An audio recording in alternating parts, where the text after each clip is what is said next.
Okay. Today our topic is about price stability. In the start of macroeconomics, I explained to you what are the macroeconomic objectives of a government. I explained to you there can be the five macroeconomic objectives. One is called economic growth, how to achieve economic growth in real terms, and we studied that in our previous lessons. Second objective is the price stability, or the prices of the commodities or the basket of goods should remain stable. If they are fluctuating, then the cost of living in that country will also fluctuate. The third objective is about the full employment or low unemployment. Alright? So these three are the domestic objectives within country. We want to see the performance of economic performance of a country, of a government, and we want to compare it with the past years or with any other country. So we have to look at these three macroeconomic objectives. One is economic growth, second is price stability, and the third one is low unemployment or full employment. The other two objectives are external. One is called balance of payment equilibrium and stable exchange rate. So out of these five objectives, we are going to study the price stability, which is also very important macroeconomic achievement or goals of the government. Okay, why is it necessary to study the prices should be stable in that economy, in any of the economy? Because when prices are increasing, the cost of living in that country will also increase, and real value of money will decrease. The real GDP of the country will also decline, and real GDP per capita will decrease. Okay, so all the macroeconomic variables which are linked with general price level, they will change. Your exchange rate will also change in real terms. National debt will change. So, in order to see how much is the cost of living in that country, it is necessary to study how the prices are going to move over the period of time in that economy. So, what are the tools to measure the prices, whether they are stable or unstable? We will be explaining and discussing those things which are related to the price stability. If prices are unstable, we say there is going to be either inflation or deflation. Sometimes fall in prices are beneficial, and other times they may be harmful to the economy. Because deflation is not always beneficial, it is also having harmful effects when it is bad deflation.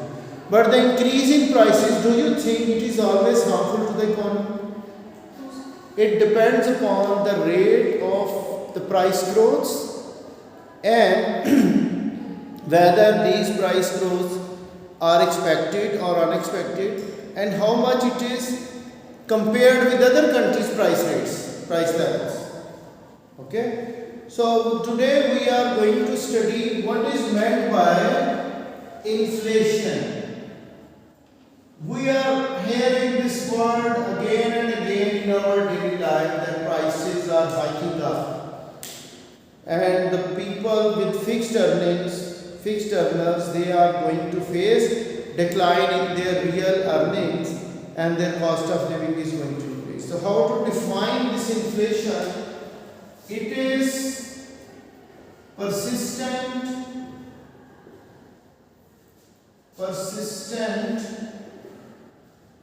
and persistent is spelling double signs. Persistent and generalized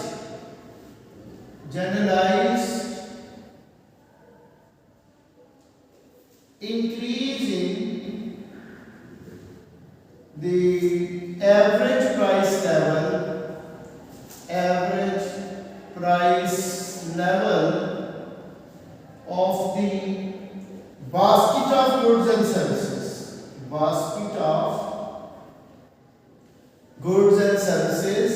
Goods and services in a given time period. in a given time period. So first of all, we have to see that prices should be continuously, persistently they have to increase. If in one time the price of one commodity is going to increase, this is not called inflation. In order to see inflation, this should be persistent. It should be continuously increasing the price level. And generalized means a single good increase in price is not said to be inflation. For example, cell phone prices have increased temporarily for 1 day, 10 days, or for a month. Then we say they again come back. So we say this is not inflation. This is a single good price level which is changing in that market. Now the average price level, we take a basket of goods and services. Like how many goods and services they are included in our basket of goods. Within that basket, some goods prices remain stable, they haven't changed. And some goods are having declining price level, their prices are decreasing. And the daily used items, they are having a price hike. So on average, how much price level has changed with respect to a base year or previous year? We see, I have written in a given time period. At present time, how the average price level has changed with respect to base year. Because inflation is a relative phenomenon. Relative means we have to compare it with past years. And what is a base year? Base year is that in which the prices of the basket of goods, they have remained constant throughout the year. Okay, so in that way we say when persistently, continuously the general price level or average price level of the basket of goods that is having a change, an upward change, will show us inflation. There can be further precise definition, or we say it is the growth rate of general price level. Growth rate of general price level. When we write the growth rate, there is no need to write the time period because growth rate is already time related. Okay, clear? So when general prices are having growth, positive growth, that shows us that there is going to be inflation. Okay? Now what is meant by stable inflation? Stable inflation means what? Now prices are increasing with a constant rate. Like if I say below 5%, we say it is creeping inflation. What it is? Creeping inflation. Prices are having the growths, but that can be 3% in a stable rate, 4%, 2%. The prices are growing, but with a very, very less rate of growth. If my income or income of the people is increasing more than this growth rate in general price level, then my real income will increase. And increase in real income will not make me any difference that my money is losing its value. Clear? So we find this thing that there should be, inflation cannot be felt by the people if their income is growing faster than increase in the general price level. If my income is growing more than the inflation rate, inflation is growing by 3% in the country over the period of time, but my income is growing by 10%, 15%, then this will not harm me because my purchasing power is not decreasing, rather it is increasing. So when my income is stagnant, majority of people on average we say income is not increasing by too much rate of the inflation. Inflation is growing by 30% and my income remains stagnant, then I will feel the cost of living that has increased. When cost of living has increased, so people will feel that the inflationary noise, which can be heard by everyone, that now their real purchasing power of money will decrease and they are unable to cover their cost of living within their income. Clear?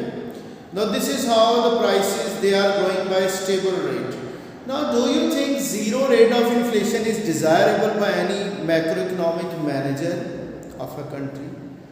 Zero rate of inflation means prices are stagnant, they don't have any growth.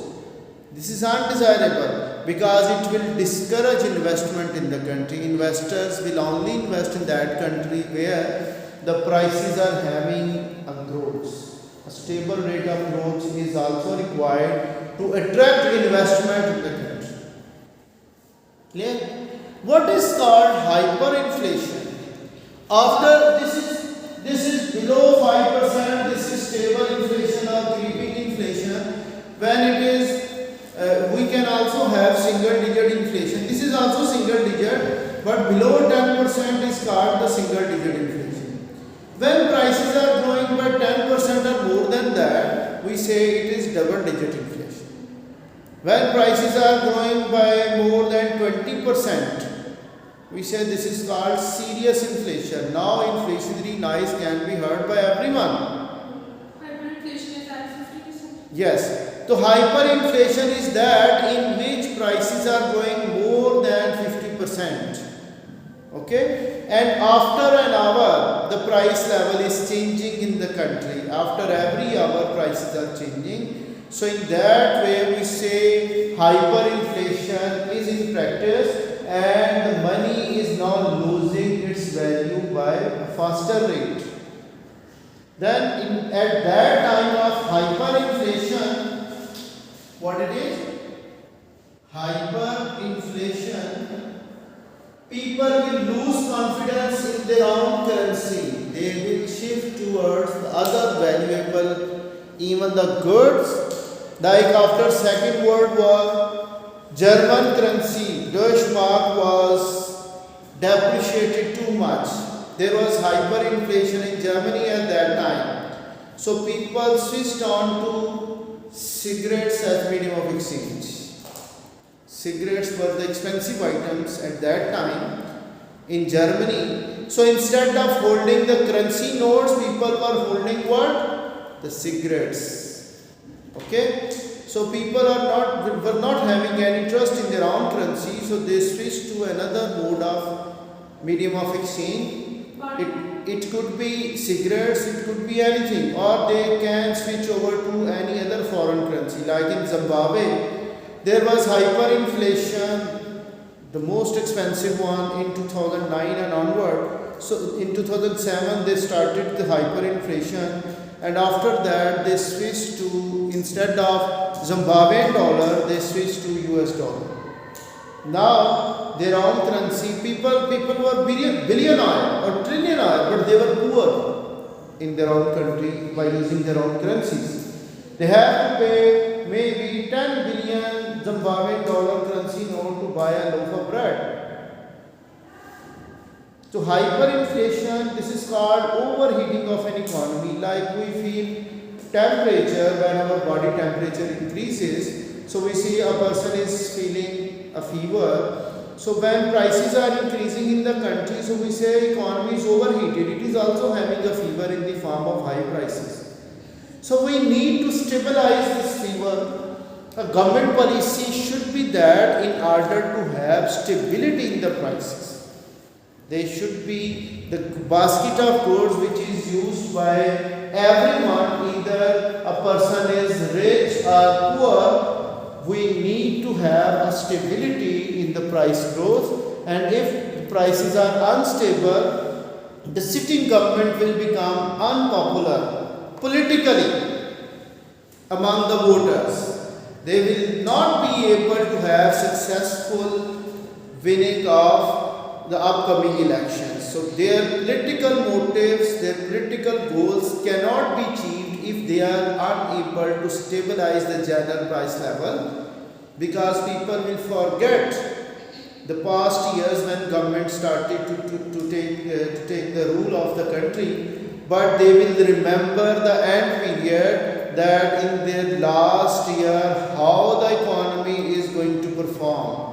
When they feel that the money was losing its value drastically and their cost of living has increased, so they will not be politically favoring that government in the upcoming elections. Clear? So what is the difference between inflation, disinflation and deflation? I am going to explain these things with you. Inflation means increase in general price level over the period of time. What is meant by disinflation? What is meant by disinflation? What it is? Now the rate of inflation has gone down. Rate of inflation has gone down. Alright? The prices are still increasing but with less rate. For example, if I say in 2018 prices were growing by 9%, in 2019 they are growing by 8%, in 2020 they are growing by 6%. So prices are growing, but the rate of growth has slowed down. It does not mean that the prices are decreasing, they are growing, still they are growing, but with less rate. But if I talk about deflation, what do you mean by deflation? Deflation means when the general price level is decreasing. So deflation and disinflation, they are different from each other. In case of disinflation, prices are increasing but with less rate. But in case of deflation, prices are falling. Prices are falling.